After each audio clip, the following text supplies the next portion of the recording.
I got to tell you, it is just awesome to see you both. After watching this brave, powerful film, we got a lot to talk about today, but I'm so happy to see you both today. Likewise. When did you, Fox, when did you make the decision, together as a family, obviously, to document everything? There's so much footage. You filmed everything. When did you sit and say, I'm going to document everything? When I finally got this young man to marry me. We had dated for 10 years on and off. Rob was my high school sweetheart.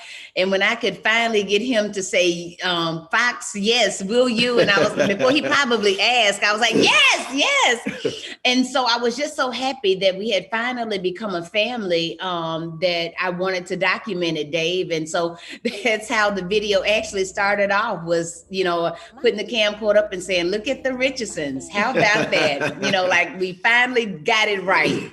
The energy, the power of this film, the boldness, the braveness. Thank you for bringing this to life. Thank you, Dave. It's such a pleasure to speak with you, and I really appreciate you watching the film and wanting to talk to us about it. We need this movie. A lot of people are going to see this. They're going to relate to it, and it's probably going to give people hope. So my first question to you today is, though, how did this find its way to you? I met Fox in the process of making another film. It was a short film called Lone that was 13 minutes that I did with the New York Times Op Docs. And I had thought about that film really as being a facilitation of conversations between women who were in incarcerated families, really as a way of exchanging information, exchanging support, and hopefully even to the viewer just by way of watching the film as well. And so I met Fox in the process of making that film. Rob, you're so brave, both of you, to just put your story out there for the world to see.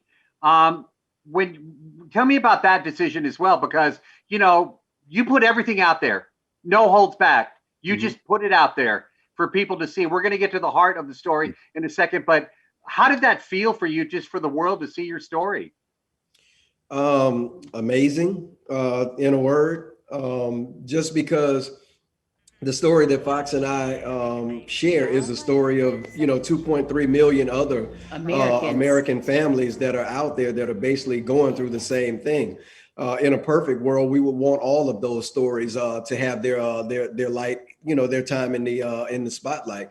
But just for us to be able to share what our experiences have been and were, as we had journeyed through 21 years of incarceration, to see that we are now in a position to where this story is now being able to be told. It's not just our story being told, but it's the story of so many countless American families, particularly poor American families, that are having the same exact experience. And it's time that the world needs to know that this is going on in our country. You must have gone through so much. How did you decide what to use in the film?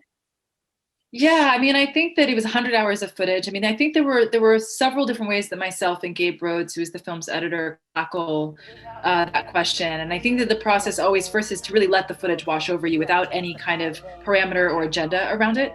And ultimately, I think what ended up kind of informing what we chose and what we left out was twofold. On one hand, it was about some of the formal considerations. There was this incredible kind of spiritual connection I felt between, the footage that I was shooting, in to the 2000s, even just down to where the camera was placed on her desk, and the footage that Fox was shooting where the camera was almost in exactly the same position in the 90s, and really wanting to make clear that kind of beautiful formal connection.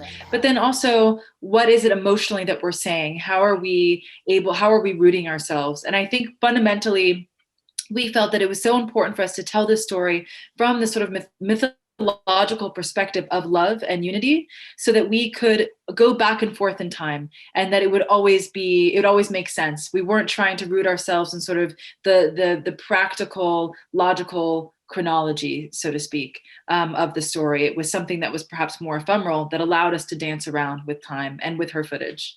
That's what I call this documentary, this film, bold. I call it brave, and I call it powerful, because people will see this and relate to what's going on. So, Fox, there were low points, there were frustrating points.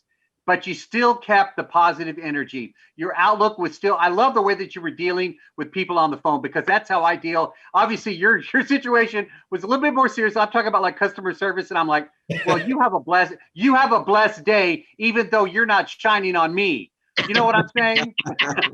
How did you keep that spirit alive? I just think that one, Rob would emphasize to me as he was reading the stories of other great families. Our desire was, even in the midst of this hell, to continue to build our dream of building a great family.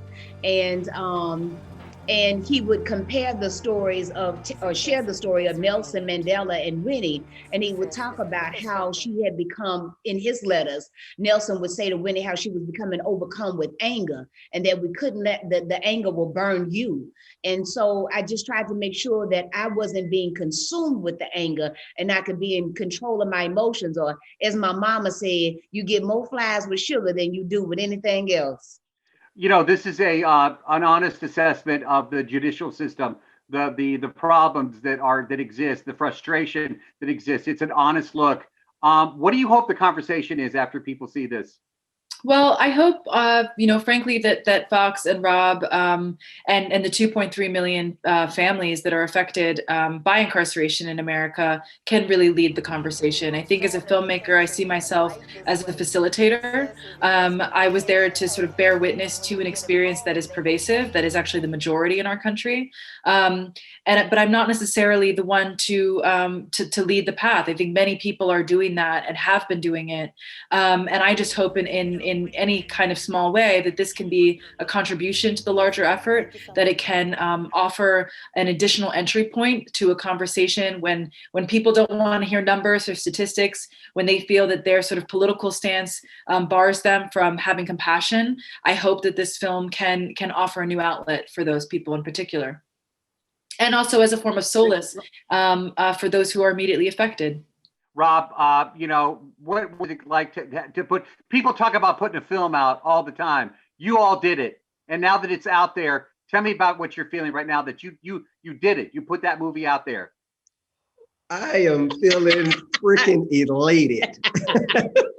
Just amazing, grateful, honored. Right. Somebody just told us last night, because we hadn't had a chance to see it ourselves. We just found out that our faces are on billboards across the city of New Orleans. So I mean, what else? What do you say to something like that, right? What impact did this have on your life? Because I always, given that question, I want to ask what impact it had on you personally. Well, I think I was immediately struck by just the sheer lack of doubt that Fox holds. I think that particularly when you look at the archive and her personal archive, this is pre-social media. There wasn't any kind of immediate outlet for what she was recording. And I think, you spoke with her, but I think that, in many ways, her documenting herself, her self-documentation, and her family's ability to document themselves was also a form of resistance. And I think that I felt immediately connected. That resonated with me. But I think so much of what I gained was in this idea of how to manifest, that one needs to sort of become what they want to create and what they want to see. And I think that that's a message for our country as a whole right now, that we have to remain optimistic and vigilant in order to create a better future. Thank you for your time. Thank you for this outstanding film. Congratulations. You should be very proud. It's really well done. Thank you, Dave. I appreciate you. Thank you. Thank you. Thank you. Bye-bye. Bye.